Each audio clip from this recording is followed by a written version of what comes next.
Di saat kita masih sekolah, pada pelajaran pertama masuklah guru agama yang menceritakan teori bahwa Adam adalah manusia pertama. Jam pelajaran pun berganti.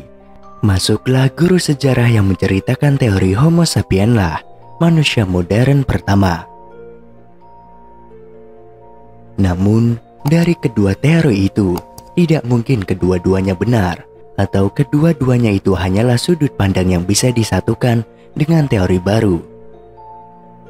Karena kenyataannya, dalam kitab suci tidak ditemukan kalimat yang menyatakan bahwa Adam adalah manusia pertama. Kenyataannya juga banyak fosil-fosil yang menyerupai manusia yang ditemukan. Teori tetaplah teori. Kisah Adam dan Hawa dalam Bible dan Al-Quran juga memiliki perbedaan. Perbedaan yang utama dalam Bible, keduanya tidak malu hidup telanjang sebelum memakan buah terlarang, sebagaimana kehidupan manusia di zaman batu tua.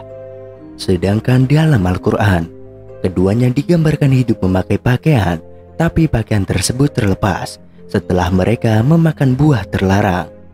Dalam hal ini, penggambaran Adam dan Hawa di Bible lebih natural, sedang di Al-Quran lebih moralis. Kisah Adam dan Hawa pada dasarnya dalam mitologi untuk menjelaskan bagaimana asal-usul bangsa Yahudi dan manusia-manusia lain di sekeliling mereka, yakni Eropa dan Afrika. Seandainya pada saat itu bangsa Yahudi telah mengenal Tiongkok, India, penduduk Nusantara, dan Australia, serta suku asli Amerika, mungkin Nuh akan digambarkan memiliki 7 orang anak, bukan 3. Lalu untuk apa bangsa Yahudi repot-repot menciptakan mitologi? Karena Erza mendapatkan mandat dari Raja Arzamenid V untuk membangun kembali kuil Yerusalem dan membimbing warga Yahudi yang telah lama terbuang di Babilonia untuk mengenal kembali akar kebangsaan dan agama mereka. Orang-orang terbuang ini mungkin masih tahu dari suku mana ia berasal, tapi mereka tidak mengerti peran dari setiap suku dan di mana tanah asal mereka. Oleh sebab itu, Ezra membuat sebuah rekonstruksi sejarah berdasarkan kisah-kisah yang sudah berkembang hingga saat itu. Pertama, Ezra mengurai riwayat 2 kerajaan Yahudi kembar dan nasib mereka yang membuat seluruh bangsa Yahudi tercerai-berai. Ia juga memasukkan kisah tentang Musa yang dianggap sebagai founding father, bapak Yahudi sekaligus perjanjian untuk patuh dan setia pada Yahweh. Selain itu, ia mengambil narasi mengenai janji Tuhan kepada Ibrahim untuk menjelaskan asal-usul ke-12 suku Yahudi.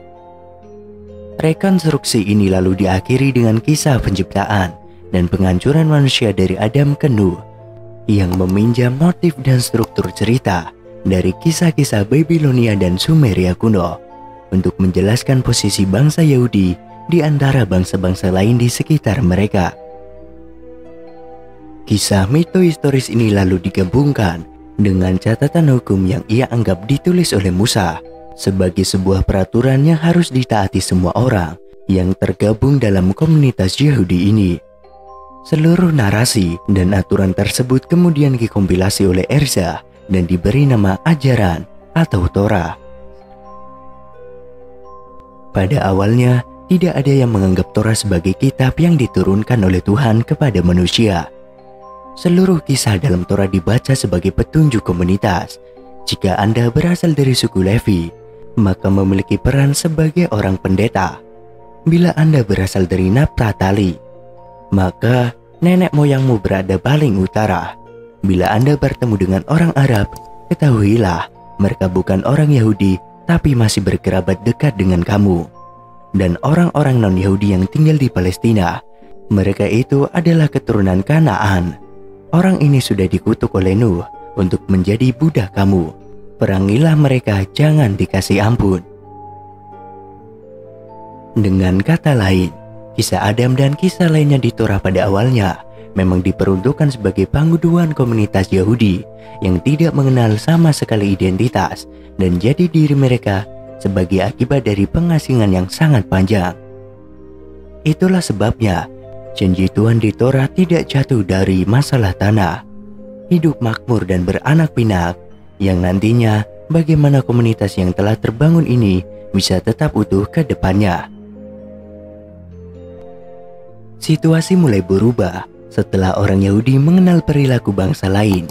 Orang Persia misalnya menyatakan bila Ahura Mazda telah menurunkan kitab suci kepada Zarathustra berupa data, dan beberapa orang Yahudi mengambat Iliad sebagai tulisan yang terinspirasi oleh Tuhan. Jika semua budaya menghubungkan pendiri ajarannya dengan Tuhan, lalu kenapa juga tidak menganggap Musa yang merupakan peletak dasar Yudaisme menerima kitab suci dari Tuhan? Maka sejak itulah masyarakat Yahudi menganggap Torah sebagai sebuah kitab suci yang diturunkan Tuhan kepada Musa.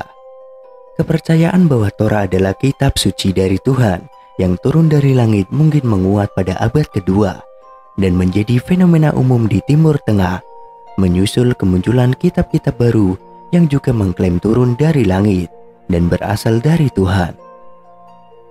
Jadi, jika seandainya Adam dan Hawa hanyalah argelori dan bukan merujuk kepada dua orang manusia pertama, bagaimana penjelasannya? Kisah Adam dan Hawa bukanlah sebuah argelori, melainkan mitologi. Mitologi yang pada awalnya memang khusus dibuat untuk komunitas Yahudi saja. Mitologi ini lalu diterima oleh umat Kristen dan Islam sebelum kelahiran teori evolusi di abad 19 dan sintetis modern serta teori out of Africa di abad 20. Lalu, bagaimana menginterpretasi konsep khalifah dalam Al-Quran bila kisah Adam adalah sebuah mitologi? Ide bahwa manusia dibuat sebagai pengganti dalam menjaga dan mengurus bumi sebenarnya merupakan motif yang telah lama ada dalam mitologi Mesopotamia kuno. Dalam Enuma Elish dan epik Gilgamesh, Tuhan memang menciptakan manusia untuk menjadi pengganti para Tuhan dan makhluk setengah raksasa, Igigi, yang bertugas menggali sungai dan membentuk gunung. Jadi konsep khalifah ini konsep yang sangat kuno sekali dan tidak serta-merta mengindikasikan manusia sebelum Adam, apalagi memaknainya sebagai manusia purba. Dalam mitologi Mesopotamia dan kemudian Bible, manusia pertama ciptaan Tuhan ini beranak pinak sedemikian rupa sehingga menimbulkan masalah. Dalam epik Atrahasis, mereka digambarkan terlalu berisik sehingga mengganggu tidur Tuhan. Sedangkan dalam Genesis 6 ayat 1-8, motif ini hilang dan berganti dengan motif perbuatan dosa dan perusakan bumi. Intinya, baik mitologi Mesopotamia dan Torah sama-sama menganggap manusia sebelum Nuh ini layak untuk ditenggelamkan oleh Tuhan, kecuali beberapa orang terpilih saja. Motif manusia yang bikin masalah ini memang tidak muncul secara eksplisit dalam Al-Quran, karena Quran menggunakan kisah Nuh sebagai personifikasi dari dakwah Nabi Muhammad.